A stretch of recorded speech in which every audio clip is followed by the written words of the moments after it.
Hello বন্ধুরা, শুভ সন্ধ্যা। সুস্মিতাস ক্রিয়েশনে তোমাদের সকলকে জানাই সুস্বাগত। তোমরা সবাই কেমন আছো? আশা করি ভালোই আছো। আমি আজকে আবার একটা নতুন রান্নার ভিডিও নিয়ে তোমাদের মধ্যখানে হাজির হয়ে গেছি। আজকের রেসিপিটা হচ্ছে এগ চিকেন রোল, যেটা সবাই জানো, তবুও আমি আমার মতো করে করার চেষ্টা করেছি, রেস্টুরেন্ট স্টাইলে করার চেষ্টা করেছি।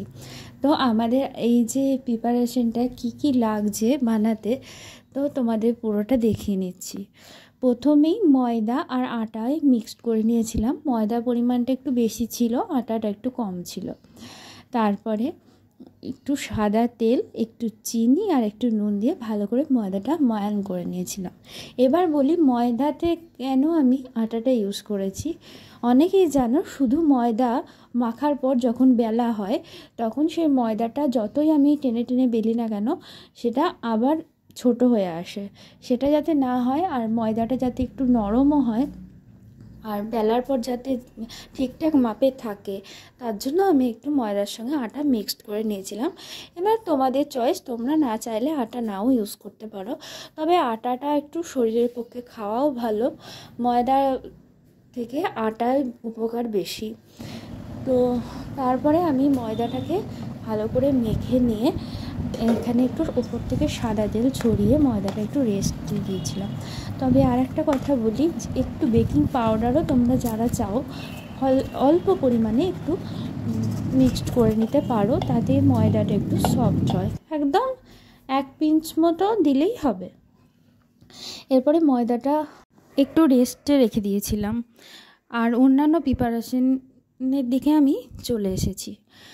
তো পুরটা বানাতে আমাদের যেটা লাগছে, প্রথমেই লাগছে টমেটো সস আর চিলি সস আর গোলমরিচ একসঙ্গে আমি একটা বাটিতে মিক্সড করে রেখেছিলাম একটু বেশি পরিমাণে নিয়ে, কারণ টমেটো, চিলি আর সসটা আর এই যে গোলমরিচটা একসঙ্গে মিক্সড করে নেওয়াতে আমার সুবিধা হয়েছিল রেডি করতে। কারণ আমার পুড়ে লেগেছিল একটু, আবার লাস্টেও একটু লেগেছিল রোলটা রেডি করার সময়। তারপরে যাই হোক আমি চলে এলাম একদম পুরটা রেডি করতে। প্রথমে কড়াতে সাদা তেল দিয়ে নিয়েছিলাম, তারপরে আমি চিকেন কিমাগুলো তেলটা গরম হয়ে আসলে দিয়ে দিয়েছিলাম। এবার বলে রাখি, যারা চিকেন কিমা দেবো না ভাবছো তারা চিকেনগুলোকে একদম ছোট্ট ছোট্ট করে পিসও করে নিতে পারো। আমি চিকেন কিমাটা দিয়েছিলাম, আমার করতেও কম সময় লেগেছিল এবং সেদ্ধ হয়ে গেছিলো ভালো করে। তো চিকেন কিমা দেওয়ার পর আমি আদা রসুনের পেস্ট দিয়ে দিয়েছিলাম, কাশ্মীরি লঙ্কা গুঁড়ো দিয়ে দিয়েছিলাম, এমনি ঝাল লঙ্কা গুঁড়ো দিয়ে দিয়েছিলাম, নুন দিয়েছিলাম পরিমাণ মতো। তারপরে কিমাটাকে ভালো করে কষিয়ে নিয়েছিলাম। তারপরে সবজিগুলো দিয়ে দিয়েছিলাম, গাজর, ক্যাপসিকাম, পেঁয়াজ, লঙ্কা সব দিয়ে আর একটু ভালো করে নেড়ে নিয়েছিলাম। তারপরে একটু দিয়ে নিয়েছিলাম ম্যাগি মশলা। এবারে ম্যাগি মশলাটা দেওয়াতে টেস্টটা খুব সুন্দর এসেছিলো।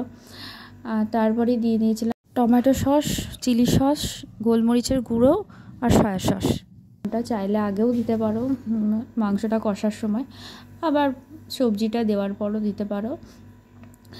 তো যাই হোক সব দিয়ে ভালো করে পুরটা আমি রেডি করে নিয়েছিলাম। নুন মিষ্টিটা আন্দাজ মতো দেবে, কারণ সসের মধ্যে একটু মিষ্টি আছে। পুরটা চেক করে নেবে একবার কতটা কি মিষ্টি লাগবে, তোমরা যেরকম পরিমাণে মানে নিজের টেস্ট বুঝে দেবে। তো তারপর পুরটা পুরো রেডি হয়ে গেছিলো, আমি ময়দার দিকে চলে এলাম। ময়দাটা আরেকবার হাতে একটু মেখে নিলাম, রেস্টে ছিল এতক্ষণ, যার জন্য ময়দাটা ঠিকঠাক সফট ভাবটা চলে এসেছে। এরপরে ময়দাটা আমি বড় করে বেলে নিয়েছি লেচি কেটে। তো লেচিটা হবে 1.5খানা রুটির সমান, যে যেরকম মানে রুটি করো, আমার আন্দাজে রুটি যেরকম করি সেরকম 1.5খানা রুটির সমান আমি লই করে নিয়েছিলাম।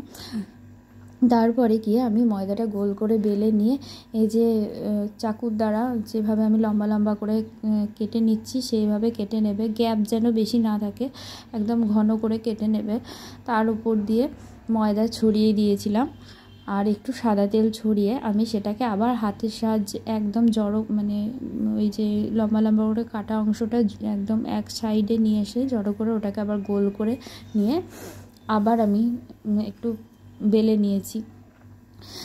এটা একটু লাচ্ছা পরোটা স্টাইলে হলো এবং খেতেও ভালো লাগবে। আর দিয়ে আমি সেটা তাওয়ায় দিয়ে এপিট ওপিট ভালো করে সেঁকে নিয়েছি। আমি সেঁকার সময় কোনো তেল ইউজ করিনি, কারণ আমি যখন ডিমটা ভাজবো তখন আবার আমার সেখানে তেল লাগবে। তো আমি প্রথমে এমনি যেরকম সেঁকে নেয় রুটি সেইভাবে সেঁকে নিয়েছিলাম। এরপরে আমি ডিমটা দেব। ডিমটা তাওয়ায় দেওয়ার পর ডিমটা সাদা তেলেই ভেজে নিয়েছি আমি। ডিমটা তাওয়ায় দেওয়ার পর একটা অংশ হতে হতে আর একদিকটা একটুখানি হাফ হওয়ার পরে আমি দিয়ে দিচ্ছি, কারণ তাহলে কি পুরো ডিমটা হলে ওই রোলের যে রুটিটার গায়ে লাগবে না। এই যে ওপরটা একটু কাঁচা থাকা ডিমটা কাঁচা থাকা অবস্থায় দিলে রুটির সঙ্গে ডিমটা ভালো করে লেগে যাবে। এরপরে আমি একটা পিঠ একটুখানি হওয়ার পর আমি উল্টে দেবো, মানে রুটির দিকটা তাওয়ার দিকে দিয়ে দেবো, সেখানে তেলটা আমার এমনি পরোটার গায়ে লেগে যাবে, ওর জন্য আমি প্রথমে তেল ইউজ করিনি। এরপরে আমি তাওয়াতেই কিন্তু সব পুরটা দিয়ে রোলটা রেডি করে নেব। কেন?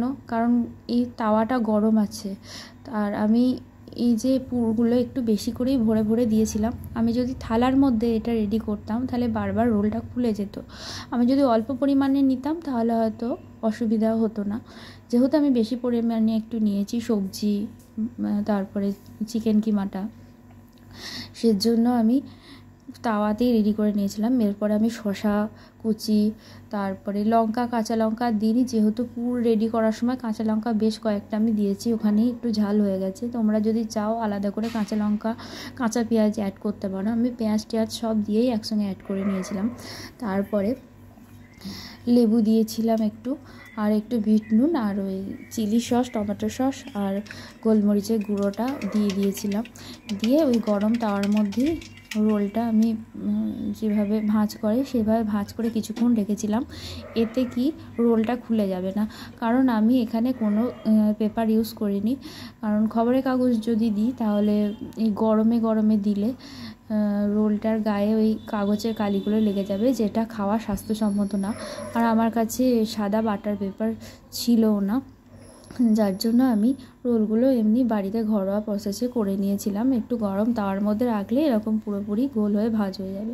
তো আমার এই ভিডিওটা কেমন লাগলো বন্ধুরা অবশ্যই কমেন্ট করে জানাবে, তার সঙ্গে লাইক করবে এবং সাবস্ক্রাইব ও শেয়ার করে দেবে, এবং আমার পাশে এইভাবেই তোমরা থাকবে। আগামী দিনে আরও নিত্য নতুন ভিডিও নিয়ে তোমাদের মধ্যেখানে আমি হাজির হয়ে যাব। ততক্ষণ সুস্থ থেকো, ভালো থেকো, টাটা।